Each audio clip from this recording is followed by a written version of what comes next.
안녕하세요. 정보를 주는 남자, 정보남입니다. 혹시 나도? 마른 사람도 안심할 수 없는 시한폭탄, 대사증후군. 당신의 몸이 보내는 마지막 경고를 무시하면 5년 안에 큰 병원 신세를 지게 될 겁니다. 나이가 들수록 건강에 대한 걱정은 늘어만 가시죠? 괜히 피곤하고, 배만 나오고, 혈압도 오르는 것 같고.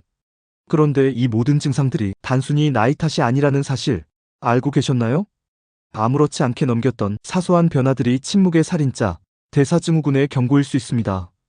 병원 갈 시간도 없고 복잡한 의학 용어는 머리 아프셨죠? 오늘 영상 끝까지 보시면 혹시 나도? 하는 불안감은 사라지고 대사증후군 자가 진단법부터 완벽 이해, 그리고 단 2주 만에 몸을 되돌리는 특급 비법까지 모두 얻어가실 수 있습니다. 여러분의 인생이 바뀔 겁니다. 마른 사람도 대사증후군에 걸린다?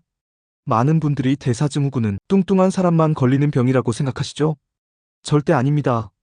실제로 저체중이거나 정상 체중인 분들 중에서도 대사증후군을 앓고 있는 경우가 생각보다 많습니다. 바로 마른 비만 때문인데요. 겉보기에는 날씬해도 내장 지방이 많거나 근육량이 부족하면 얼마든지 대사증후군의 위험에 노출될 수 있습니다. 아니, 저게 사실이라고 하고 놀라셨죠? 대부분의 사람들이 놓치는 단 한 가지 사실은 바로 내 몸 안의 균형이 중요하다는 것입니다. 체중계 숫자에만 너무 연연하지 마세요. 건강한 몸은 단순히 체중이 적은 것이 아니라 적절한 근육량과 적은 체지방, 특히 내장 지방 관리가 핵심입니다. 내장 지방은 활성산소를 만들고 염증 물질을 분비하여 우리 몸의 대사 기능을 망가뜨리는 주범이 됩니다. 그렇다면 대사증후군이 왜 이렇게 위험할까요? 왜 침묵의 살인자라고 불릴까요? 바로 뚜렷한 증상 없이 서서히 우리 몸을 망가뜨리기 때문입니다. 대사증후군은 여러 가지 질병이 복합적으로 나타나는 상태를 의미하는데요. 단순히 혈압이 좀 높고 혈당이 좀 높다고 생각했다면 큰 오산입니다.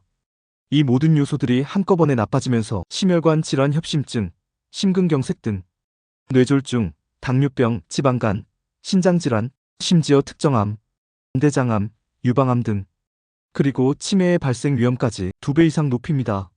생각해보세요. 병원에 갔더니 혈압약에 혈당약에 고지혈증 약까지 한 번에 처방받는 상황. 이 얼마나 무섭습니까? 제때 관리하지 않으면 삶의 질은 급격히 떨어지고 의료비 부담은 눈덩이처럼 불어날 겁니다. 대사증후군은 만성 염증의 온상이기도 합니다. 몸속에 염증이 계속되면 면역력이 약해지고 피로감, 무기력증, 소화불량 등 다양한 불편함이 생기며 결국 만성질환으로 이어지게 됩니다. 그럼 이제 가장 궁금해하실 대사증후군자가 진단법을 알려드리겠습니다. 5가지 진단 기준 중 3가지 이상 해당되면 대사증후군으로 진단합니다. 병원에 가지 않고도 지금 바로 확인해보세요. 복부 비만 허리둘레, 남성 90cm 35.4인치 이상, 여성 85cm 33.5인치 이상. 줄자로 배꼽 주위를 재보세요. 숨을 내쉰 상태에서 측정하는 것이 정확합니다. 단순히 체중이 아니라 배둘레가 중요합니다. 내장 지방이 가장 위험한 지방이거든요. 내장 지방은 염증 유발 물질을 분비하고 인슐린 저항성을 높여 혈당 조절을 방해하는 등 대사 기능을 악화시키는 핵심 원인입니다. 높은 혈압 수축기 혈압 130mmHg 이상 또는 이완기 혈압 85mmHg 이상 또는 혈압약을 복용 중인 경우, 평소 혈압을 재보셨을 때 이 수치보다 높거나 이미 고혈압약을 드시고 계신다면 해당됩니다. 혈압이 높으면 심장과 혈관에 부담이 가중되어 심뇌혈관 질환의 위험이 커집니다. 꾸준한 혈압 측정은 건강관리의 기본입니다. 높은 중성지방 150mgdl 이상 또는 고지혈증 약을 복용 중인 경우, 건강검진 결과지에 중성지방 수치를 확인해보세요. 중성지방은 혈액 내 지방의 한 형태로 과도하게 많아지면 혈관벽에 쌓여 동맥경화를 유발하고 췌장염의 위험까지 높일 수 있습니다. 특히 탄수화물 과다 섭취가 중성지방 수치를 높이는 주요 원인 중 하나입니다. 낮은 HDL 콜레스테롤, 좋은 콜레스테롤, 남성 40mgdl 미만, 여성 50mgdl 미만. HDL은 혈관 속 나쁜 콜레스테롤을 간으로 운반하여 몸 밖으로 배출시키는 역할을 합니다.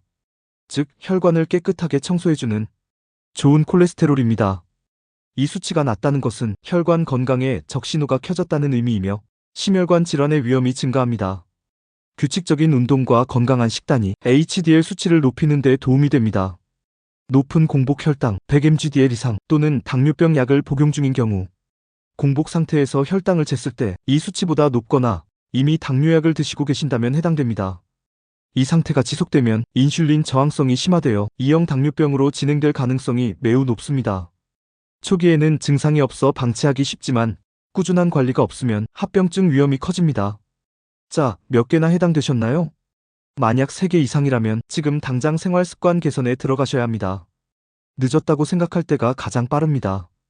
대사증후군은 단순한 질병이 아니라 우리 몸의 대사 시스템 전체가 비정상적으로 작동하고 있다는 강력한 경고 메시지입니다. 그럼 어떻게 해야 하나요? 궁금하셨죠? 대사증후군은 약보다 생활습관 개선이 훨씬 더 중요합니다. 지금부터 제가 알려드리는 마법 같은 3가지 습관을 단 2주만 꾸준히 실천해보세요. 놀라운 변화를 경험하실 겁니다. 이 방법들은 복잡하거나 어렵지 않습니다. 일상생활에서 조금만 신경 쓰면 누구나 실천할 수 있는 현실적인 방법들입니다. 1단계 뱃살 잡는 기적의 숨쉬기 운동 딱 5분. 앉아서도 서서도 가능합니다.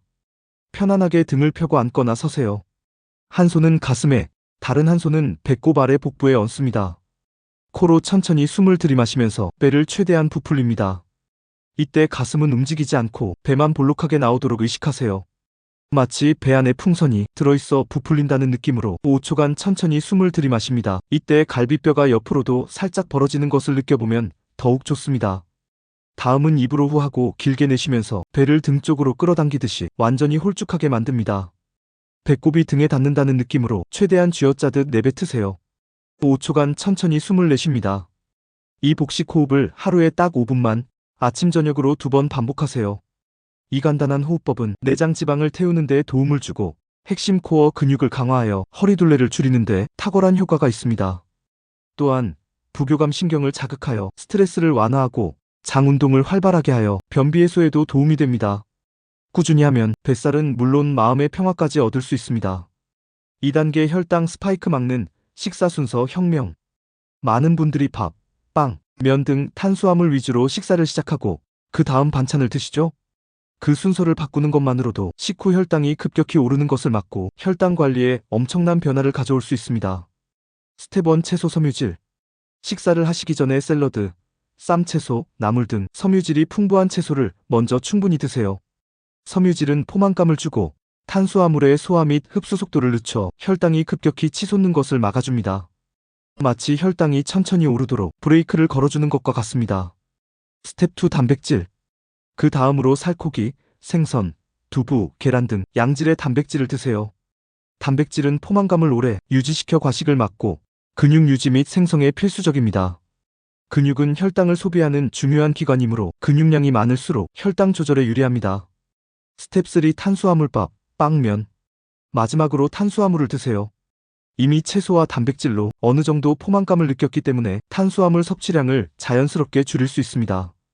흰쌀밥보다는 현미밥, 잡곡밥 등 통곡물 위주로 선택하는 것이 혈당 관리에 더욱 효과적입니다. 맵기밥 반 공기만 줄이는 습관도 큰 도움이 됩니다. 설탕이 많이 들어간 음료수나 과자, 정제된 탄수화물 흰빵, 과도한 면류 섭취를 줄이는 것도 중요합니다. 작은 습관의 변화가 큰 결과를 만듭니다. 혈관 청소부 오메가3 현명하게 섭취하기. 오메가3 지방산은 혈액 속 중성지방을 낮추고 혈관 염증을 줄이며 혈액순환을 개선하여 혈관을 깨끗하게 청소해주는 슈퍼 영양소입니다. 대사증후군 관리에서 혈관 건강은 매우 중요하므로 오메가3 섭취는 필수적이라고 할 수 있습니다. 식품으로 섭취.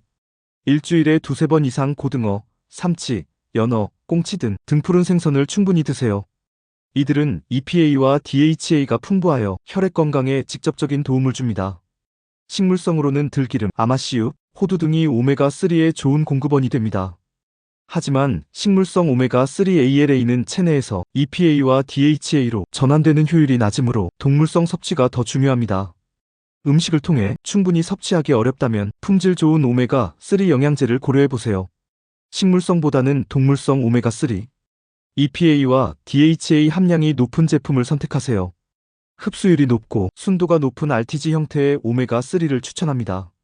작은 어종 정어리 및 멸치 등에서 추출하고 저온 초임계 추출 방식을 사용한 제품이 중금속이나 불순물 걱정 없이 안전합니다. 투명한 캡슐보다는 불투명한 용기에 담겨 있거나 개별 포장된 제품이 산패 위험이 적습니다. 혹시 아스피린 같은 혈액, 응고 억제제를 드시고 계시다면 오메가3 섭취 전에 반드시 전문의와 상담 후 섭취하세요. 혈액 응고에 영향을 줄 수 있습니다. 혹시 여러분도 이런 생활 습관을 실천하고 계신가요? 댓글로 공유해주세요. 이 방법 아셨던 분 계신가요? 지금 당장 하나라도 실천해보세요. 대사증후군. 꼭 알아야 할 추가 정보 Q&A 형식. 대사증후군 약은 없나요? 네. 아쉽지만 대사증후군 자체를 치료하는 약은 없습니다. 대사증후군은 특정 질병 하나를 지칭하는 것이 아니라 여러 대사 이상 상태가 복합적으로 나타나는 증후군이기 때문입니다. 각각의 요소 고혈압, 고혈당, 고지혈 등에 대한 약은 있지만 이는 증상을 관리하는 보조적인 수단일 뿐입니다. 근본적인 원인인 생활, 습관을 개선하지 않으면 약에만 의존하게 되어 결국 더 많은 약을 복용하게 되고 약으로도 조절이 어려워지는 악순환에 빠질 수 있습니다. 오늘 알려드린 생활 습관 개선이 대사증후군 탈출에 가장 중요하고 강력한 무기입니다. 운동은 어떻게 해야 효과적인가요? 대사증후군 관리에서 운동은 혈당 조절, 체중 감량, 혈압 안정화, 전반적인 대사 기능 개선에 필수적입니다. 유산소 운동과 근력 운동을 병행하는 것이 가장 효과적입니다. 유산소 운동. 주 3회 이상, 한 번에 30분 이상, 빠르게 걷기, 조깅, 수영, 자전거 타기 등 숨이 약간 차고 땀이 날 정도의 강도로 꾸준히 하는 것을 목표로 하세요. 유산소 운동은 체지방 감소와 심폐기능 강화에 좋습니다. 근력 운동. 주 2, 3회. 20분 이상 스쿼트, 런지, 팔굽혀펴기, 아령 들기 등 큰 근육을 사용하는 운동을 하세요. 근력 운동은 혈당을 소비하는 근육량을 늘려 인슐린 저항성을 개선하고 기초대사량을 높여 요요 현상을 방지하는 데 큰 도움이 됩니다. 누구나 할 수 있다는 마음으로 가볍게 시작해보세요. 처음에는 맨몸 운동부터 시작하고 점진적으로 강도를 높여가는 것이 중요합니다. 술과 담배는 얼마나 해로운가요? 흡연은 혈관을 직접적으로 손상시켜 대사증후군 위험을 크게 높입니다. 니코틴은 혈관을 수축시키고 혈압을 올리며 혈액을 끈적하게 만들어 혈전 생성을 촉진합니다. 이는 심근경색, 뇌졸중의 직접적인 원인이 됩니다. 금연은 선택이 아닌 필수입니다. 지금 당장 끊는 것이 어렵다면 점진적으로 줄이거나 금연 클리닉의 도움을 받는 것을 강력히 권장합니다. 과도한 음주 또한 대사증후군에 치명적입니다. 술은 간에서 중성지방 합성을 증가시켜 혈중 중성지방 수치를 높이고 알코올성 지방간을 유발할 수 있습니다. 또한 혈압과 혈당을 불안정하게 만들며 칼로리가 높아 복부 비만을 심화시킬 수 있습니다. 건강한 삶을 위해 절주하는 것이 중요합니다. 남성은 하루 2잔, 여성은 하루 1잔 이하로 제한하고 일주일에 2일 이상은 금주하는 음주 휴일을 가지는 것이 좋습니다. 스트레스는 대사증후군에 어떤 영향을 미치나요? 만성 스트레스는 코르티솔이라는 스트레스 호르몬 분비를 촉진합니다. 코르티솔은 혈당을 높이고 복부 지방 축적을 유도하며 인슐린 저항성을 악화시킬 수 있습니다. 또한 스트레스는 과식이나 폭식으로 이어지기 쉬워 체중 증가의 원인이 되기도 합니다. 따라서 스트레스 관리도 대사증후군 예방 및 관리에 매우 중요합니다. 규칙적인 운동, 충분한 수면, 명상, 취미 활동 등 자신에게 맞는 스트레스 해소법을 찾아 꾸준히 실천하는 것이 좋습니다. 수면 부족도 문제가 되나요? 네, 수면 부족은 대사증후군에 직접적인 영향을 미칩니다. 잠이 부족하면 식욕을 증가시키는 그렐린 호르몬은 늘어나고 포만감을 느끼게 하는 렙틴 호르몬은 줄어들어 식욕 조절이 어려워집니다. 또한 인슐린 저항성을 높이고 혈압을 상승시킬 수 있습니다.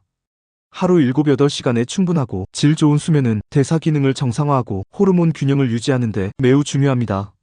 잠자리에 들기 전 스마트폰 사용을 자제하고 규칙적인 시간에 잠자리에 드는 습관을 들이세요. 오늘 배운 대사증후군 자가진단법과 마법 같은 생활 습관 3가지, 그리고 추가적인 정보들로 여러분의 건강은 완전히 달라질 수 있습니다. 지금 바로 복식 호흡을 시작하고 식사 순서를 바꾸고 오메가3 섭취를 고려해보세요. 스트레스 관리와 충분한 수면도 잊지 마세요. 미루면 손해입니다. 대사증후군은 침묵의 살인자이지만 여러분의 노력과 관심으로 충분히 극복하고 예방할 수 있는 질환입니다. 작은 생활 습관의 변화가 여러분의 건강한 미래를 만들고 활기찬 노년을 선물할 것입니다. 오늘 영상이 여러분의 건강한 인생의 터닝포인트가 되셨다면 구독과 좋아요, 알림 설정 잊지 마세요. 주변 소중한 분들께도 이 영상을 꼭 공유해주세요. 건강은 나눌수록 커지는 법이니까요. 여러분의 건강한 노후, 풍요로운 삶을 응원합니다. 감사합니다.